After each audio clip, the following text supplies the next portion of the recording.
New replicas are here, featuring your childhood versions of the man upstairs. Whoa, cool! Watch out, here comes Angry God with his included detachable lightning bolt. Oh no! But don't worry, Grandpa God is here to make sure you're still having a good time. Want some candy? Sweet! Whoa, what is that? It's Big Beard God. He's got a big beard, and that's all we know about him. Cool! I want a beard! Oh, better hide, Big Beard God. Here comes Judgment God. Court is in session. We didn't break any laws. Well, I might have. Well, Invisible God might be more your speed. Awesome! We can't see him, we never mention him, and he doesn't matter. Replicas are awesome! Replicas! Multi versions of the real thing. Figures, accessories, and faith sold separately.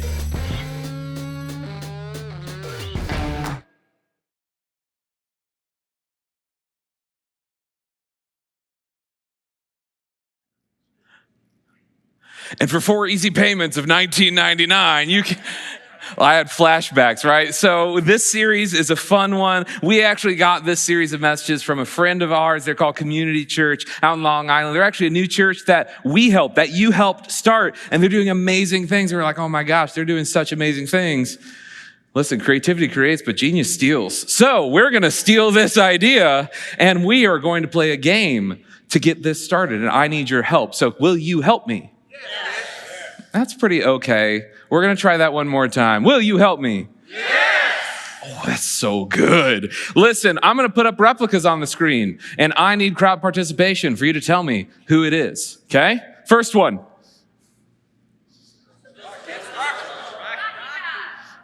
The answer? Rocky. See, some of you guys, Sylvester Stallone, you're a little too specific. You're like, actually? No, it's not that. So let's do the next one. Who is this? Okay, actually, who is it? Leslie Knope. There we go. Yeah, put it up. There we go. Thank you. Oh my gosh. All of you people who are like, I care more about the actor than the character, please. All right, the next one. Who is this? Yep, Jimi Hendrix. That's pretty good. That's pretty good. Who's this? Flavor Flav. That is it. Is there any more after this? Are we done? Yeah, there's one more. D. Snyder, right up front. Absolutely, that's who it is. So here's my question. In this game, in this fun, would you rather have the replica or would you have the real thing? Like, it feels like a rhetorical question, right? We'd all be like, oh, I'd much rather meet Flavor Flav. To say I've met Flavor Flav than to say I met a replica of Flavor Flav. That's a weird brag, right? But here's the deal. To start this whole series off, there is one question that is at the heart of it. Have you ever had a wrong opinion about someone? Like you thought you had them figured out, but the more that you got to know them, the more you realized that you may have been off.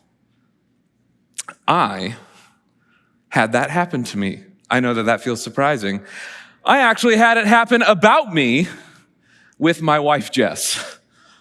When we first met, she could not stand me, is to put it lightly. And to be fair, she thought I was loud, that I was bullish, that I told way too many stories that are personally incriminating and have to do with the bathroom. And in her defense, I am those things, and I was those things. I am loud, I am a little bit bullish, and I do tell at times too many personally embarrassing stories to my own detriment. But over time, what she realized, and what you might realize too as we become closer and closer friends, is that yes, those are things about me, but that is not the full picture of me. Yeah, I really like to tell funny stories because I love laughing. It's one of my favorite things. I may be bullish, but when she met me, I was a punk 21-year-old who had lots of opinions and didn't know how to gently communicate them. Still working on that. I may be loud, but I came from a family where 18 conversations would happen simultaneously, and you just had to keep talking over them in order to be seen and heard. But it wasn't just about being seen and heard while we were loud. It was about seeing and knowing that got us to the place of being loud. And so many of us do this in different ways, but most importantly, so many of us do this with God. You see, we form a full opinion about him with only a partial picture of him. When you do that long enough, you end up relating to a replica, a small, cheap version of the real thing. That's what we're going to be talking about for the next few weeks. Replicas, small, cheap versions of the real thing, versions of God that look right, sound right, and honestly, they feel right too at times. But what they're really missing is their true nature, their essence, what makes them that thing. And so today's replica, available to you for only 4 payments of $19.99, is the Fix Me Up God. This is a version of God that's like a combo between like a handyman and like a self-help coach. Like, you've got a problem, he likely has a solution. You've got rough edges, he's got polish, and we'll make sure that painter's tape line is crisp. He basically is a cosmic contractor who works weekends and will charge you little to nothing because it's kind of under the table, and he's like a friend of a friend of a friend. But the real God, the one that I want you to meet, is not simply a handyman.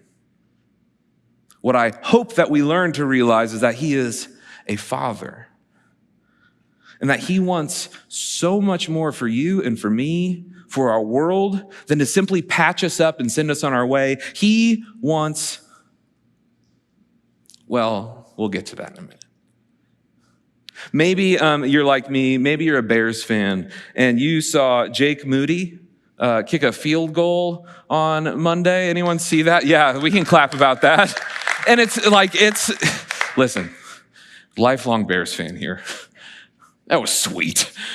Figuring out a way to win, right? But it's funny because at times I'm talking to you guys about the Fix Me Up God, you shouldn't want to do that. But for some reason, for my entire life, Thursday nights, Sundays, and Monday nights, I find myself being like, okay, God, hey, if you could just fix this one thing, like maybe it's the defense or the offense or the quarterback, maybe it's the tight end play, maybe it's the coaching staff. If Soldier Field's field was better, if the stadium, and there are so many fix me up things that I've been praying through.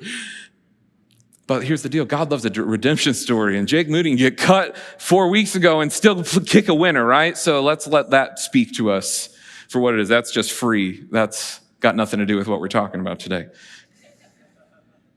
You know, you've probably heard this phrase before. I know I heard it before when people were trying to talk to me about hey, you should have God in your life. You should figure out religion. You should figure out what that's going to look like. Right? So they're like, oh my goodness. There's a God-shaped and a God-sized hole in your heart. It's just that thing that itches that you've been looking for. But you've been trying to fill it with the wrong shapes, with the wrong things. You've been trying to fill it with the triangle of sex and the square of drugs and I'm bad at geometry, of rock and roll. And those aren't going to satisfy you. Right? We've all heard that. That's been said for a while now about why and how you should have faith in your life. And sure, I'm going to be honest with you, that doesn't really work. Literally don't put those things in your heart, but metaphorically, it's not going to fill you up either. I think today in 2025, we've gotten maybe a little more sophisticated, a little more mature. I would say a little more spiritual even. I think now we fill that hole, or try to fill that hole, with things that are spiritual, things that are even byproducts of God's work in our life, And unintentionally, we keep trying to make those things God or use God for those things, which ultimately trying to put those things in that hole, right? It's that oval of purpose and passion, and it's that teardrop of self-discovery, and it's your watch rings of being good and being better, right? Like it's all of this stuff that, while it kind of fits, it's not quite right? Like we read the right books, we work on our mindset. We say that like, oh, I'm becoming the best version of me that I possibly can be. And all of that is so good. Do not hear me say that those are bad things inherently. Those are actually works of God in your life.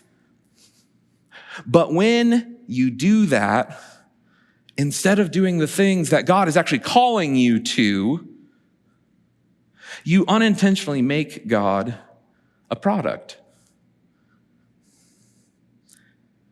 When we use our faith journey, our spirituality, showing up to church, trying to read the next book, find the next conference, do the thing that we're trying to do, even just like, I don't know, I'm making my girlfriend happy, so I'll show up, I guess. Like what we end up doing is we say things like, oh, God, just make me more peaceful.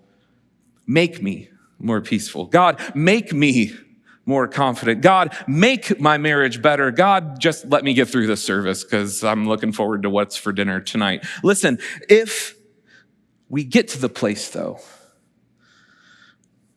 where that thing doesn't work the way we expected it to, where we're not more peaceful, confident, the marriage doesn't necessarily feel better, I'm not better.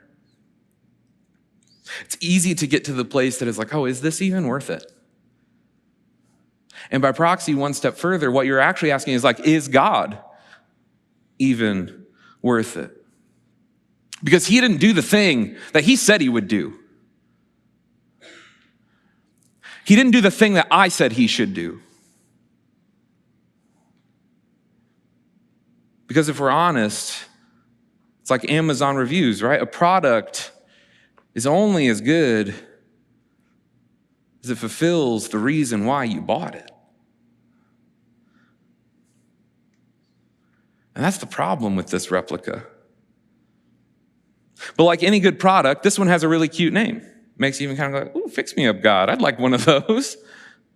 But like a cheap and a small version of something that is real, the underlying reason that we oftentimes will buy this, even though we know that it's not the ultimate and right thing, is that it is ultimately trying to use God to say this: God is a product that I would use to improve my life. And I want you to hear, you ain't special. That's not new. That's been going on for centuries. See, there's an old story of a man named Naaman who does exactly that. He comes to God looking for a fix to find, and what he ends up finding is something completely different. See, Naaman was the commander of an army for the nation of Aram. This is an enemy of the people of God, the nation of Israel. He was powerful. He was a respected leader. He was successful. Because he was successful as a general, he was wealthy. Because he was wealthy, he was super connected. In today's terms, this guy was a mix between like a decorated war hero and like cultural celebrity. Everyone knew who he was, whether you were on his side or against him. He had servants, he had soldiers, he had influence, and even in spite of all that stuff, he had a problem. Naaman had leprosy. Leprosy in this world wasn't simply a disease. It was a slow and humiliating loss of your physical well-being, your identity as a person, the way you relate to other people. And he's got the kind of problem because of that you can't simply buy your way out of, especially in this day and age when you're simply a minor cut or infection away from death. And so he hears from his servants that there is a prophet in Israel who knows a God who can heal him. And he does what you, what me, what powerful people tend to do is he powers up and he brings that power with him when he wants something to get done. He loads up an entourage. He brings horses. He brings chariots, silver, gold, designer clothes. So the text says he has 750 pounds of silver, 150 pounds of gold, 10 sets of clothing. That's absurd today. Let alone thousands of years. That's bonkers amounts of wealth that he's bringing with you. He is not coming humbly to ask for the thing. He is coming to pay for a miracle. He's coming to buy a product. Spoiler alert. God does not work that way. The text says it like this. Have the man come to me. This is Elisha talking, the prophet. And he will know that there is a prophet in Israel. So Naaman went with his horses and chariots, stopped at the door of Elisha's house. Elisha then sent a messenger. Elisha didn't even go and talk to him. Elisha sent someone else. That messenger didn't even leave Elisha's house, stood in the doorway and said, go ahead and wash yourself 7 times in the Jordan and your flesh will be restored and you will be cleansed. But Naaman went away angry and said this. Here's how I picture Naaman's voice, right? You've just powered up and you've walked clear across countries, clear into enemy territory. You showed up, you're impressive, and the guy that you're trying to talk to won't even give you the time of day. He's got his I would like to speak to the manager voice. He says, I thought that he would surely come out to me, stand and call out the name of the Lord, his God, wave his hands over the spot and cure me of my leprosy. Are not Abana and I don't even know. Those are rivers back from where he's from, the rivers of Damascus. Aren't those better than all the waters of Israel? Couldn't I have just washed in them and be cleansed? Basically, he's saying like, couldn't you send a letter? I walked all this way. I did all this stuff. You're going to tell me to do something dumb? For real? And so he turned and he went off in a rage.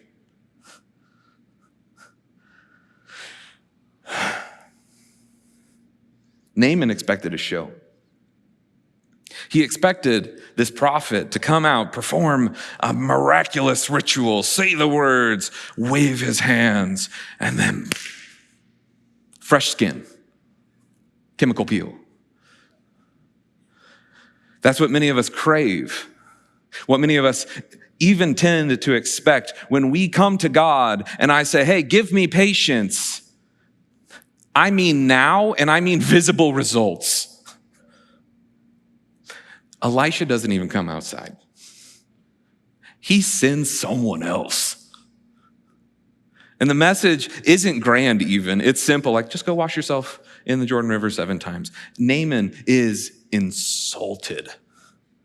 And in his mind, this is functionally beneath him. He literally says like, hey, aren't the rivers where I came from like, I don't know, cleaner than the one you're asking me to get in? He's in enemy territory, standing next to a muddy, unimpressive river, and he's supposed to dunk himself in it 7 times. That seems really silly. It seems like I'm getting punked.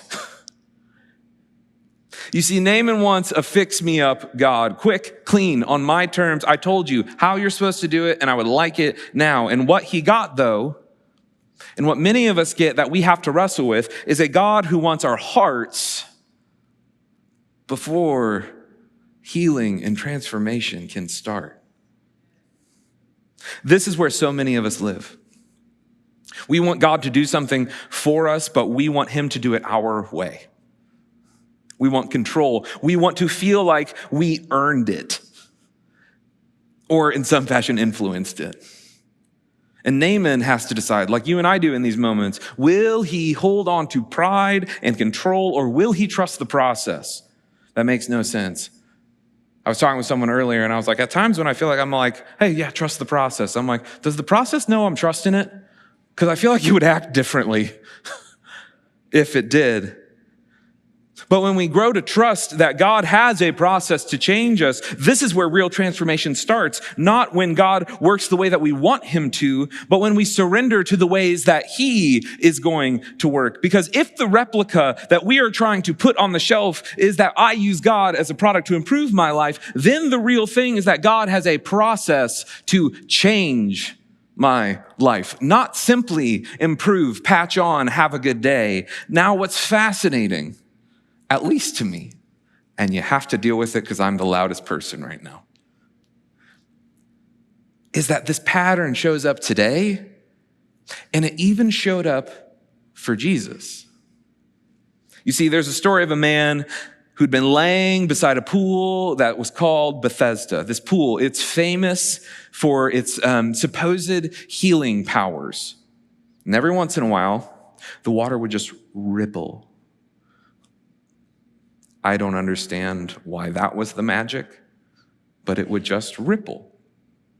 And people believed that if you were the first one in the pool, while or just shortly after it was done rippling, it would miraculously heal you.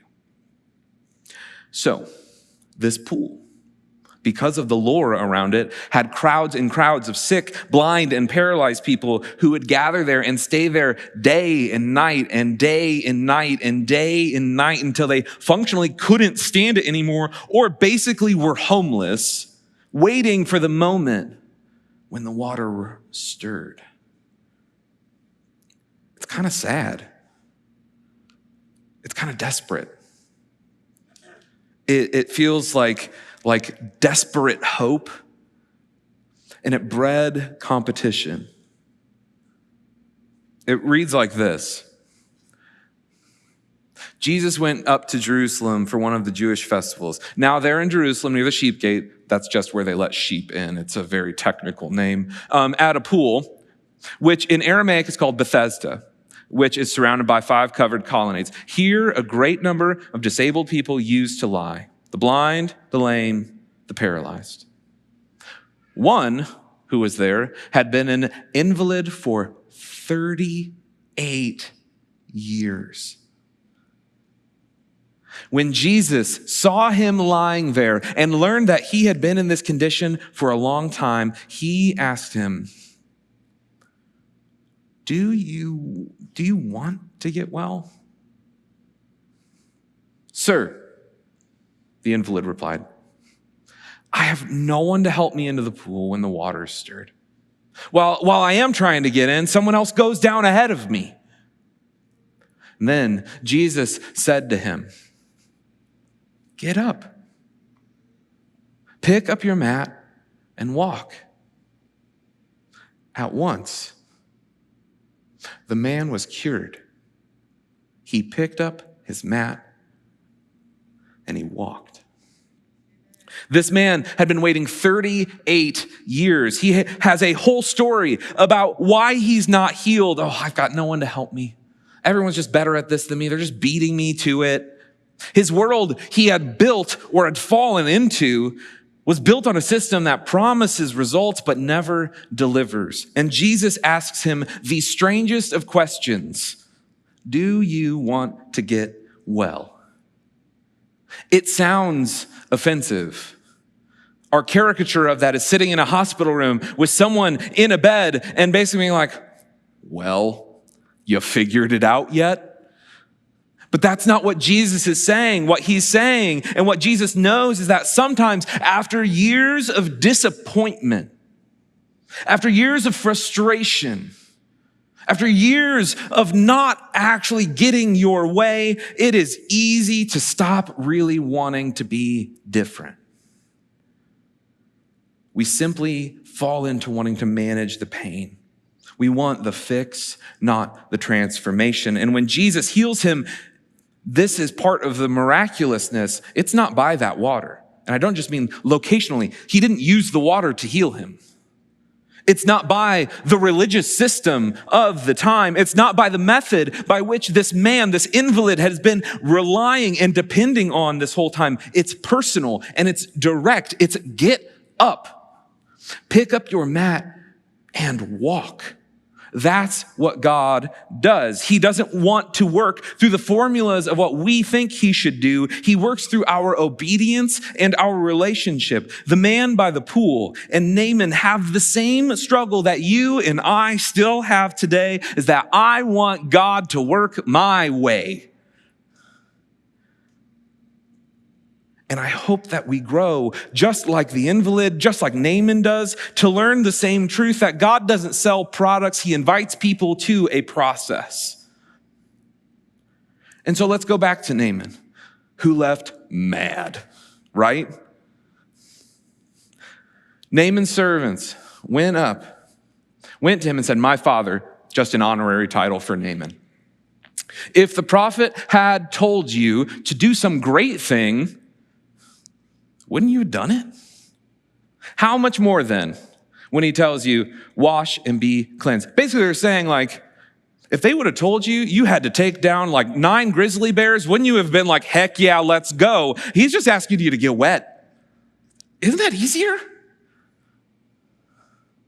So Naaman went down, dipped himself in the Jordan 7 times, as the man of God had told him, and his flesh was restored and became clean like that of a young boy. And then Naaman and all his attendants went back to Elisha, the man of God. He stood before him and he said, "Now I know that there is no God in the world except in Israel." Naaman finally listens to not just Elisha, but the people around him, and humbles himself enough to follow through. He walks down into this muddy and gross river, dips once, twice, 7 times. And the text says it literally restores his flesh like a baby, like fresh, like soft. But it's not just his skin that's healed. It's his soul that is restored. And he says, literally, an enemy of Israel. That means he doesn't believe in God the way we do, the way they do. Says, there is no other God. I now know. If that's not transformation, in the face of wanting a transaction, I don't know what is. The real God isn't just trying to improve your life. He's trying to involve you in your life and his kingdom working in and through your life. He wants good things for you, but he also invites all of us to participate in the process. And I asked the question a little bit ago, does the process know that we're trusting it? Yes. And we use these tools all the time around here to help us memorize what some of this looks like. And so I want you to think of your life like a tripod. It's a really fancy one. I even have a camera. Say cheese. But instead of a camera, we put more valuable and weighty and concerning things on top of it, right? We put our lives. We put our faith journey. We put our choices. For the sake of this discussion, we're going to leave it blank. I'm going to let you fill it in. One leg of this tripod is your part, my part, your part, my part. It's your choices, your willingness, your openness, your responsibility, your relationships. It's all of you and what you are directly responsible for. Another leg of this tripod is their part. It looks a lot like my part, except it's for other people. And the way you relate to their part is how you calibrate it. It's how the world around you operates. It's how you allow and invite others into your life, and how you step into and invite them to step into responsibility, and how we own and you own the effects that you have on the world around you. And the final leg of this tripod is God's part. This is where many of us especially those of us who use a fix-me-up God, tend to struggle. Because at times, it feels like if God isn't going to uphold his end of this bargain, I guess I'll have to do it for him. I guess I'm going to have to decide something for him. I guess I'm going to have to muscle up for him. And here's the thing. It's probably super obvious to all of you. It's the thing I am struggling with. Maybe you can relate. Getting this to balance so the thing on top doesn't fall, it's really hard. It's like really hard. Because it only stands well. This thing doesn't fall off the camera. My life, my choices, it only doesn't fall off or get tilted and the photo looks wrong if all the legs are in balance. So how do we balance then all of these parts that make up every part of our life? Well, the first way that we would is the only thing that we should ever claim responsibility for, which is my part. My part in the dichotomy of this is obedience. It's obedience. It's daily surrender. It's cultivating a trust relationship with God. It's saying, okay, God, like Naaman, I guess I'll dip in this water that's filled with stuff, even though it feels ridiculous and silly, and I don't get it, and I don't understand why I would do this. It's where we choose trust over control. And so how do you choose trust? Well, I'm going to invite you to come back to something that's been said a little bit in the last little while. Where's the uncomfortable but right thing in my life and faith journey I've been avoiding? Is it baptism? Financial generosity? Having that hard conversation with your son or your daughter? Is it admitting that you were wrong or that you need help? You see, my part is where faith meets follow through. So then how do you calibrate their part? What am I supposed to do with what someone else is supposed to do? In some ways, at the heart of it, you're just supposed to let go. Because their part is actually community. See, Naaman's servants are the ones who push back. When Naaman's pushing out, they're saying, hold on. They're the voices that say, don't quit just because you don't get it, or this feels uncomfortable, or I don't like this. See, you need people, and I need people who will speak truth to us, encourage us, and remind us to trust the process, to trust God with the work that he could and would do in and through us if we are open to it. And so how do you calibrate this leg of the tripod? Well, here at Suncrest, we have built our entire church around this idea. The best thing for you to do is to join a group or a serving team. Not just so that the stats go up. This is so that you have a spiritual leader in your life who is going first. And we say this to every leader. Hey, you're committing to something big. And it's two things. You're committing to making people feel loved and help them follow Jesus. And I'm willing to go first to make sure that that's happening in your life. But also, you're inviting then other people who are also following that same leader to be like those servants of Naaman, to push back at the moments when you're like, oh, this is uncomfortable and I don't know, this doesn't fit quite right, I don't get this. And they're going to say, hold on, wait. God was doing something. Don't push back just because it's uncomfortable. So you should join a group of people, whether that's in a group or on a serving team, so that you can have your people to turn to, so that they can do their part in your life. And that final leg, God's part, that's the supernatural. That's the power that you just simply can't manufacture. That's the healing, the restoring, the renewing that only He can do. And honestly, how the heck do you even do that? I think that it starts with our openness. Our openness to God being actually in control. Our openness to genuinely living the life that Jesus invites us into.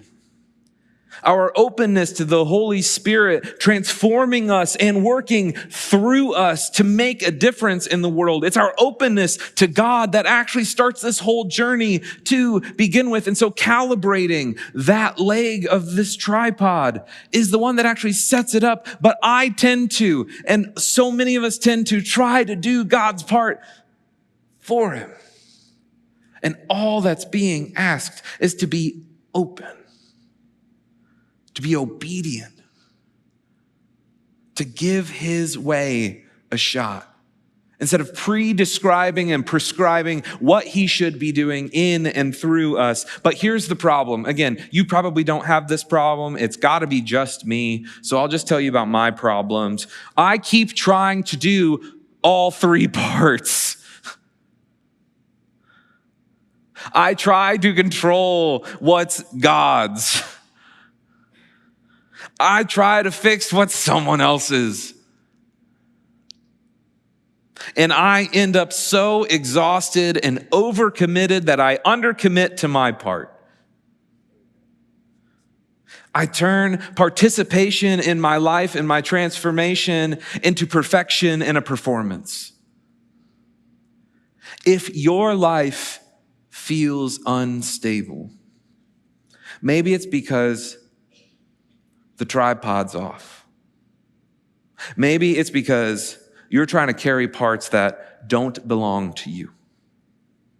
So I think the invitation for all of us is a recalibration. To let go of what's not yours and what's someone else's. To fully take ownership of simply what is ours. Not overcommitting and not undercommitting. And to trust God with the rest.